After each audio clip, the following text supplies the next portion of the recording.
ইসলাম খান এবং আসাদুল ইসলাম খান নামে আমার দুই মুসলিম যুবককে যেভাবে সাম্প্রদায়িক উগ্র হিন্দুত্ববাদী গোষ্ঠী সম্পূর্ণ সুপরিকল্পিতভাবে হত্যা করেছে, যদি তখন এই হত্যাকাণ্ডের বিরুদ্ধে যথাযথ বিহিত করা হতো, যদি তার বিরুদ্ধে যথাযথ ব্যবস্থা গ্রহণ করা হতো, তাহলে গতকালকের চট্টগ্রামের এই মর্মান্তিক আইনজীবী হত্যার ঘটনা ঘটত না।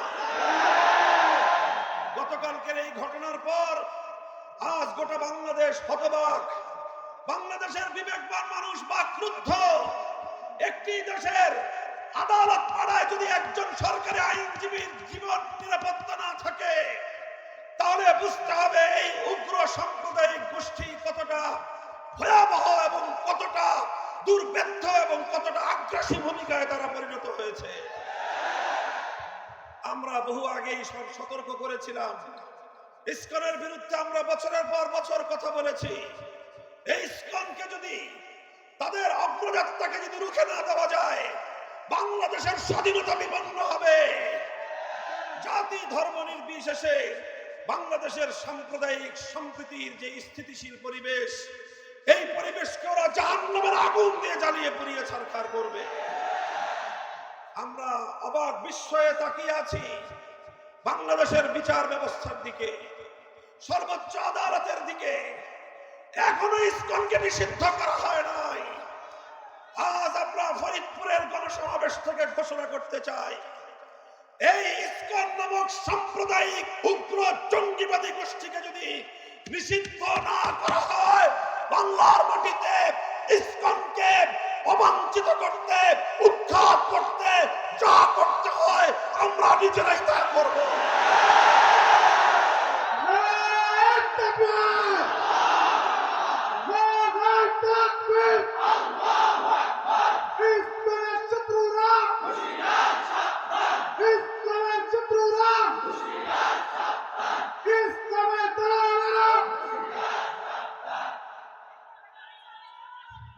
সংগ্রামী সাথী ও বন্ধুগণ, আমরা আপনাদেরকে ধৈর্যশীলতার, সহনশীলতার আহ্বান জানাই। আমরা দেশবাসীকে সে আহ্বান জানাতেই থাকব। আমরা স্পষ্টভাবে লক্ষ্য করছি, বিগত 15 বছর যাবৎ সকল ধরনের কূটনৈতিক শিষ্টাচারকে উপেক্ষা করে, এমনকি ন্যূনতম প্রতিবেশী সুলভ যে সাধারণ সভ্যতা, সাধারণ যে স্বাধীনতা, সেই সভ্যতাকে লঙ্ঘন করে পার্শ্ববর্তী দেশ হিসেবে বাংলাদেশের ভারত রাষ্ট্র বাংলাদেশের আভ্যন্তরীণ বিষয়ে নগ্নভাবে হস্তক্ষেপ করে চলেছে। 15 বছর পর্যন্ত বাংলাদেশের প্রতিটি জাতীয় নির্বাচনকে ভারতের প্রচ্ছন্ন মদদে শেখ হাসিনা জনগণের ভোটাধিকারকে হরণ করে নিয়েছে, ভোট ব্যবস্থাকে বাতিল করে দিয়েছে। সর্বোচ্চ আদালত বিচার ব্যবস্থায় তার নিজের দলীয় লোকদেরকে নিয়োগ করে সর্বোচ্চ বিচারকের আসনকে পর্যন্ত কলঙ্কিত করেছে। প্রধান বিচারপতির চেয়ারে বসে শেখ হাসিনার লেসপেন্সাররা তারা দলীয় নেতা কর্মীর মতো বক্তব্য দিত। শেখ হাসিনার ইশারা ছাড়া বাংলাদেশের প্রধান বিচারপতি পর্যন্ত কোন রায় দিত না, বিচার ব্যবস্থাকে ধ্বংস করে সেরেছিল। প্রশাসনকে দলীয়করণ করেছিল। প্রশাসনের সর্বোচ্চ জায়গা থেকে সর্বনিম্ন স্তর পর্যন্ত দলীয় ক্যাডারদেরকে নিয়োগ করে বাংলাদেশটাকে ফ্যাসিবাদী রাষ্ট্রে পরিণত করেছিল।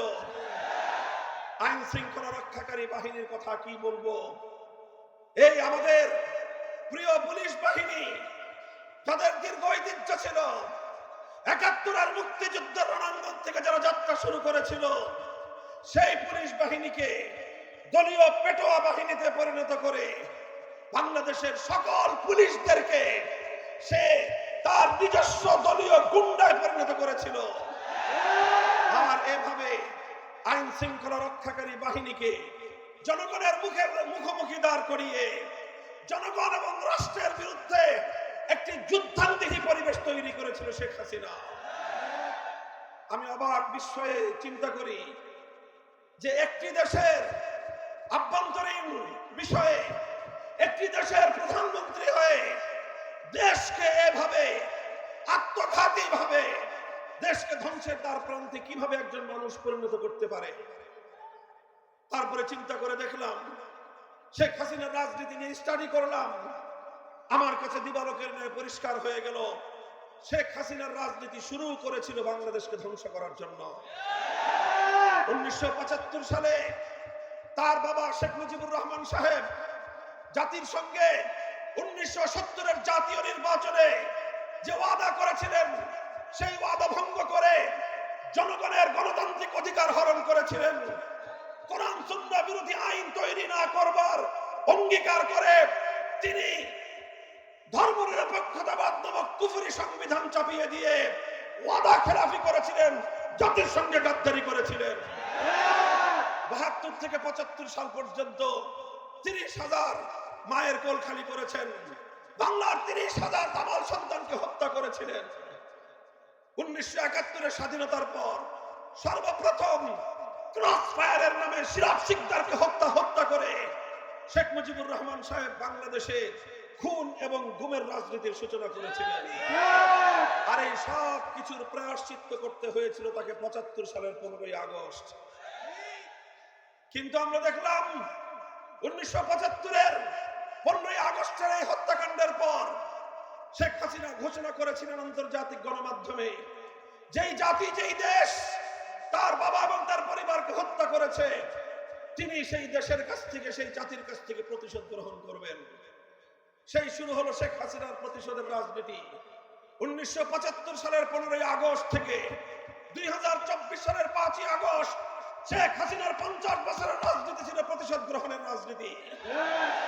সে প্রতিশোধ নিয়েছে বাংলাদেশের কাছ থেকে, সে প্রতিশোধ নিয়েছে বাংলার জনগণের কাছ থেকে, সে প্রতিশোধ গ্রহণ করেছে বাংলাদেশের মানচিত্রের কাছ থেকে। সে এমন ভাবে প্রতিশোধ নিয়েছে, এমনকি বলতে বলতে কথা পর্যন্ত আমি বলতে বাধ্য, শেখ হাসিনা প্রতিশোধ নিয়েছে তার নিজের দল আওয়ামী লীগের কাছ থেকে। কিভাবে জনগণের কাছ থেকে প্রতিশোধ দিল দেখেন। ছোট্ট একটা তথ্য, আজকে বাংলাদেশের অনেকগুলো ব্যাংক, কতগুলো ব্যাংক, সংবাদ মাধ্যম এবং সাধারণ জনগণ যারা ব্যবসায়িক কাজে, ব্যক্তিগত কাজে ব্যাংকিং করতে হয়, আপনারা নিজেরাই ভুক্তভোগী। ব্যাংকগুলোতে গেলে 10,000 টাকার চেক পাস করবার সামর্থ্য নাই। কোটি টাকার ডিপোজিট আপনার, ব্যাংকে যাবেন, আপনাকে বলবে যে মাসে মাসে 50,000 টাকা করে নিয়ে যান। আপনি বলেন 1 কোটি টাকা যার ডিপোজিট, সে যদি প্রতি মাসে 50,000 টাকা করে নেয়, তার নাতিপুতিরাও এই টাকা ভোগ করে যেতে পারবে না। এই হলো দেশের ব্যাংকিং সেক্টরের অবস্থা। অর্থনীতির ভিত ধসিয়ে দিয়ে গোটা বাংলাদেশটাকে আক্ষরিক অর্থে তলাবিহীন ঝুড়িতে পরিণত করে গিয়েছে শেখ হাসিনা। কিভাবে করেছে? মেগা প্রজেক্টের নামে মেগা দুর্নীতি করেছে। 30,000 কোটি টাকার নামে পদ্মা সেতু করে 20,000 কোটি টাকা পাচার করেছে। এভাবে প্রতিটি মেগা প্রজেক্ট থেকে 2 গুণ 3 গুণ বেশি খরচ দেখিয়ে শেখ হাসিনা এবং তার ঘনিষ্ঠ লোকজন গোটা বাংলাদেশের, এখানে লক্ষ কোটি বাঙালিদের, প্রবাসী বাঙালিদের, ব্যবসায়ী বাংলাদেশের মানুষদের কষ্টার্জিত ঘাম ঝরানো অর্থ, যেটা দিয়ে দিনে দিনে দেশ এগিয়ে যাচ্ছিল, সেই সব অর্থ পাচার করে বাংলাদেশকে ধ্বংস করে দিয়েছে। আমি চিন্তা করি, একটা মানুষ, তাও বিধবা, একজন বিধবা নারী, একটা ছেলে আর একটা মেয়ে আছে, এই ছেলে মেয়েকে আগে থেকে দেশের বাইরে সেটেল করেছে। আর একটা বোন ছিল, এই মহিলা প্রায় 80 বছরের কাছাকাছি, তার এত হাজার হাজার কোটি টাকা দুর্নীতি করবার এবং পাচার করবার প্রয়োজনটা কি ছিল? পরে আমার কাছে মনে হয়েছে, আসলে টাকার লোভে শেখ হাসিনা অর্থ পাচার করে নাই, সে বাংলাদেশের কাছ থেকে প্রতিশোধ গ্রহণ করতে চেয়েছে। বাংলাদেশের অর্থনীতি ধ্বংস করাই ছিল তার উদ্দেশ্য। বাংলাদেশ যেন বিশ্ব দরবারে মাথা উঁচু করে দাঁড়াতে না পারে, বরং বাংলাদেশ যেন চিরদিন ভারতের করতলগত একটি অঙ্গরাজ্যের মতো থাকে, সেটাই ছিল শেখ হাসিনার রাজনীতির প্রধান কথা।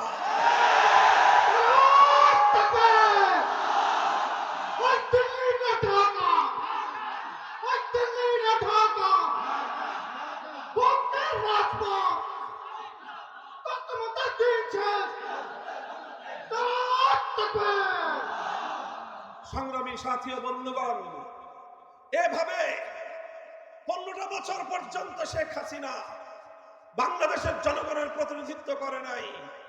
আমার কাছে তো কথা স্পষ্ট যে শেখ হাসিনা বাংলাদেশের প্রধানমন্ত্রী হওয়ার চেয়েও তার কাছে তিলকপালি মুখ্যমন্ত্রী হওয়াটাই ছিল অগ্রগণ্য।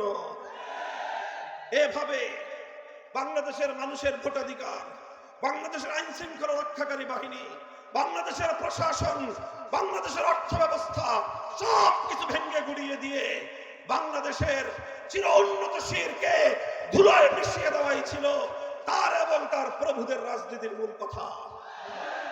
আজ শেখ হাসিনা এবং তার ফ্যাসিবাদী সরকারের পতনের পর যখন বাংলাদেশ আবার ঐক্যবদ্ধ হয়ে ঘুরে দাঁড়াবার প্রয়াস শুরু করেছে, বাংলাদেশের অর্থনীতি যখন আবার তিল তিল করে দানা বাঁধতে শুরু করেছে, বাংলাদেশ যখন আবার ঐক্যবদ্ধভাবে সামনের দিকে অগ্রসর হওয়ার জন্য একটি ট্র্যাকে ওঠার চেষ্টা করছে, বারবার সেই পতিত ফ্যাসিবাদী স্বৈরাচারী সরকার এবং তার অভিভাবকরা, তার প্রভুরা দেশের সীমান্তের বাইরে থেকে আমার বাংলাদেশের অভ্যন্তরে অস্থিতিশীলতা সৃষ্টি করে, দেশের মধ্যে গোলযোগ সৃষ্টি করে আবার তারা ক্ষমতার মস্তদে ফিরে আসবার দিবাস্বপ্ন দেখছে।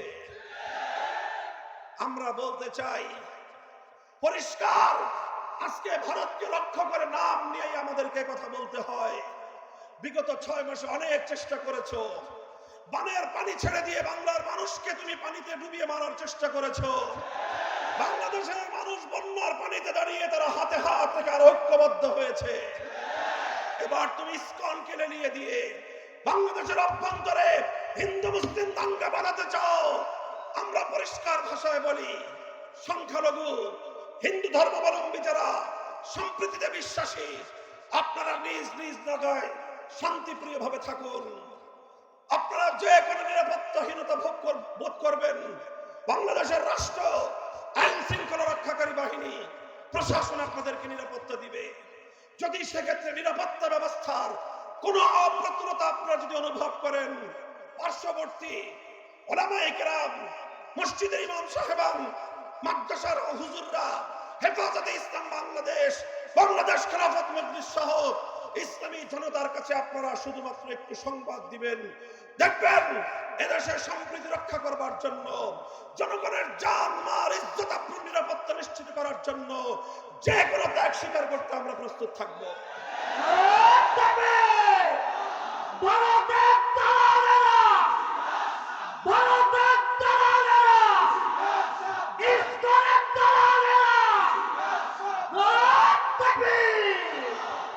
আমরা বাংলাদেশের এই অন্তর্বর্তীকালীন সরকারের কাছে স্পষ্ট দাবি জানাতে চাই, সব বিষয়ে স্বাভাবিকতাকে ফিরিয়ে আনবার চেষ্টা করুন।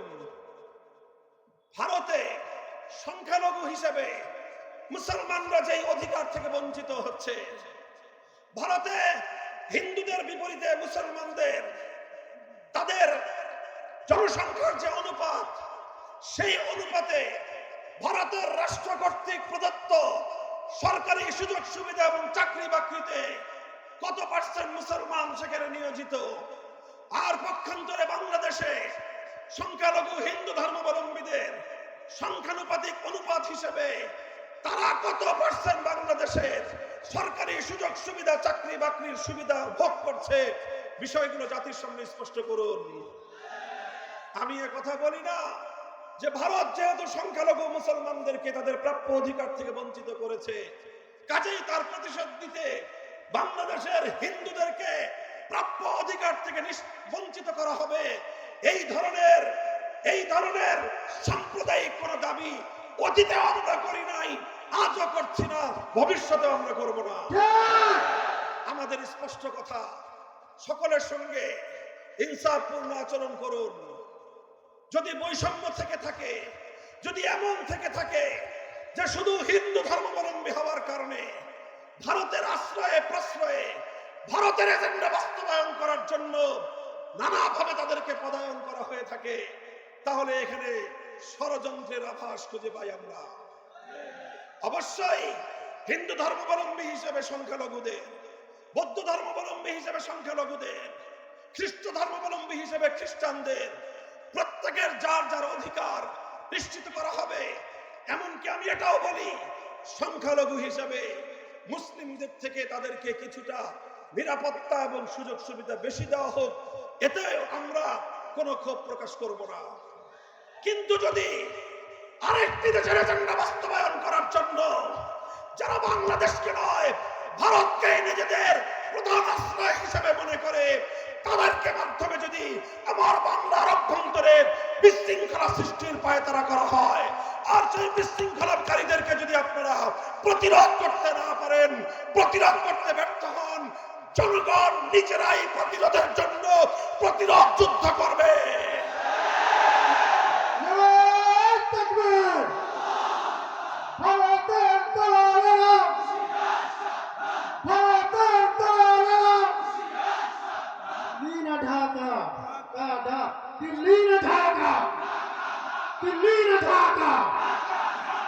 সংগ্রামী সাথী ও বন্ধুগণ, আজ লাখো কণ্ঠে চট্টগ্রাম থেকে যে আওয়াজ উঠেছে, টেকনাফ থেকে তেতুলিয়ায়, গোটা বাংলাদেশ আজ অভিন্ন সুরে কথা বলছে, আর কোন সাইফুল ইসলাম আলিফ ভাইয়ের মতো শহীদী মৃত্যু আমরা দেখতে চাই না, আর কোন অযথা রক্তপাত বাংলার মাটিতে আমরা দেখতে চাই না। ফ্যাসিবাদ যেভাবে 2000 তরুণ ছাত্র যুবকের রক্তের উপর দিয়ে ক্ষমতার মসনদকে আঁকড়ে থাকবার চেষ্টা করেছিল, বাংলাদেশের ক্ষমতার মসনদ যেন আর কোন ক্ষমতাসীনদের কাছে রক্তের চেয়ে বেশি দামি না হয়। আমরা ভবিষ্যৎ সকল রাষ্ট্রীয় কর্মধারদেরকে স্পষ্ট বার্তা দিয়ে দিতে চাই, জনগণের জানমাল ইজ্জত আবরু তাদের জীবনের নিরাপত্তাকে সবার চেয়ে অগ্রগণ্য মনে করতে হবে। জনগণের রক্তের উপর দিয়ে ক্ষমতার মসনদে থাকবার কেউ চেষ্টা করবেন না। জনগণ যতদিন চায় ততদিন থাকবেন। জনগণের নার্ভ, তাদের পালস এবং তাদের অভিপ্রায় বুঝবার চেষ্টা করবেন। অন্তর্বর্তীকালীন সরকারকে বলবো, একেবারে আনলিমিটেড সময়ের জন্য ক্ষমতা আপনাদেরকে দেওয়া হয় নাই, একটা নির্ধারিত সময়ের জন্য আপনাদেরকে ক্ষমতার মসনদে বসানো হয়েছে। সুনির্দিষ্ট একটা এজেন্ডা রয়েছে, সুনির্দিষ্ট দায়িত্ব রয়েছে। আপনারা প্রয়োজনীয় সংস্কার সারবেন। ফ্যাসিবাদের আগ্রাসনে ভেঙে পড়া বাংলাদেশের ভঙ্গুর রাষ্ট্র কাঠামোকে শুধুমাত্র জরুরি পুনর্নির্মাণ করে অতি দ্রুত জাতীয় নির্বাচনের ব্যবস্থা করবেন। লেভেল প্লেইং ফিল্ড তৈরি করে জনগণের প্রতিনিধিদের হাতে ক্ষমতা হস্তান্তর করার রাস্তায় আপনারা চলা শুরু করুন। নির্বাচন কমিশন সংস্কার করা হয়েছে, পুনর্গঠন করা হয়েছে, ধন্যবাদ জানাই। নির্বাচন কমিশনের প্রতি আমাদের উদাত্ত আহ্বান থাকবে, সকল দল এবং মতের প্রতি বৈষম্যহীন আচরণ করতে হবে। ইসলামী জনতা বিগত 50 বছর ধরে বাংলাদেশের রাজনীতিতে বঞ্চনার শিকার হয়েছে। ঢাকা বিশ্ববিদ্যালয় সহ প্রতিটি পাবলিক বিশ্ববিদ্যালয়ে ইসলামী সংগঠনগুলোকে অঘোষিতভাবে নিষিদ্ধ করে রাখা হয়েছিল। প্রতিটি পাবলিক বিশ্ববিদ্যালয়, প্রতিটি প্রাইভেট বিশ্ববিদ্যালয় সহ সকল শিক্ষাঙ্গনে ইসলামী সংগঠনগুলোর রাজনীতি করবার সুযোগ অবারিত করতে হবে। এদেশের ইসলামী সংগঠনগুলোই সাম্প্রদায়িক সম্প্রীতি রক্ষার ক্ষেত্রে অগ্রণী ভূমিকা পালন করে। বাংলাদেশ খেলাফত ছাত্র মজলিস আজ বাংলার প্রতিটি প্রান্তে প্রান্তে, স্কুল, কলেজ, মাদ্রাসা, ইউনিভার্সিটি সব জায়গায় তারা কাজ করছে।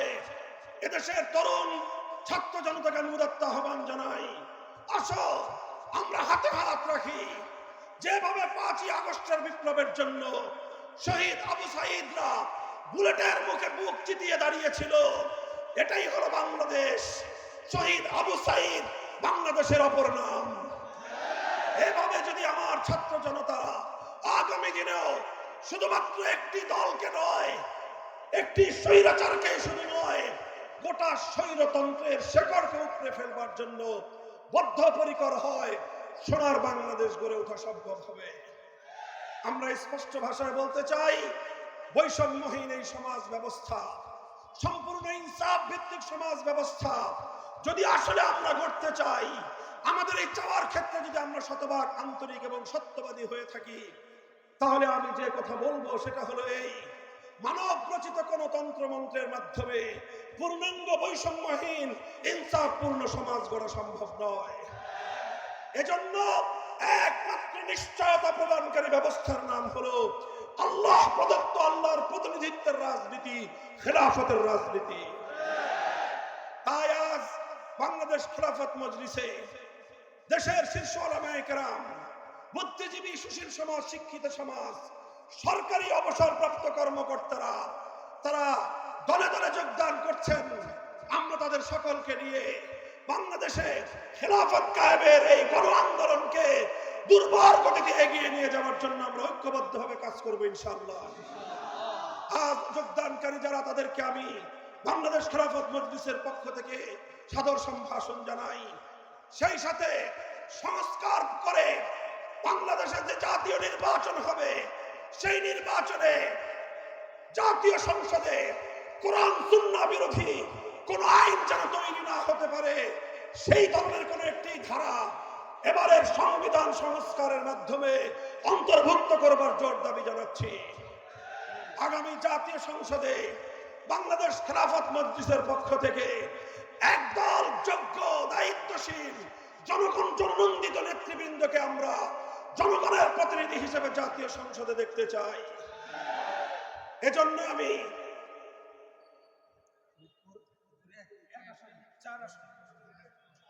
ফরিদপুরের 1 আসন থেকে, বলমারী, মধুখালী, আলফাডাঙ্গার আসন থেকে মুফতি শরাফত হোসেনকে আমাদের দলীয় প্রতীক রিকশা তুলে দিয়ে আপনাদের সকলকে তার সহযোগিতায় মাঠ ময়দানে কাজ করার জন্য উদাত্ত আহ্বান জানাই।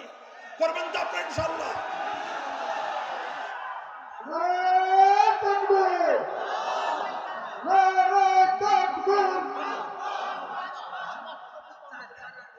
ফরিদপুর 4 ভাঙ্গা ভদ্রাসন সদরপুর আসন থেকে মিজানুর রহমান মোল্লা সাহেবকে রিকশা প্রতীক হাতে তুলে দিয়ে ইনশাআল্লাহ আপনাদের সকলের কাছে তার প্রতি সহযোগিতার হাত মাঠে ময়দানে কাজ করার উদাত্ত আহ্বান জানাই।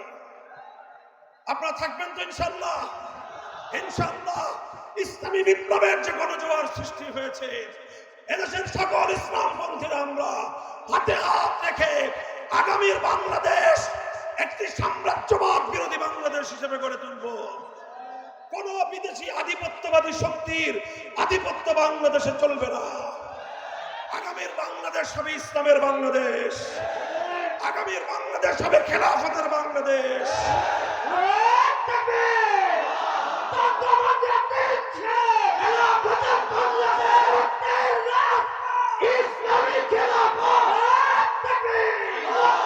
ইনশাআল্লাহ এভাবে আপনারা আমাদের পাশে থাকবেন তো ইনশাআল্লাহ? আল্লাহ পাক কবুল করুন, তৌফিক দান করেন। আমার বাংলাদেশ সকল ষড়যন্ত্রের হাত থেকে মুক্তি পাক, সব ষড়যন্ত্রের উৎকারী, চক্রান্তকারী উগ্র গোষ্ঠী নিপাত যাক। আখিরু দাওয়ানা আলহামদুলিল্লাহ।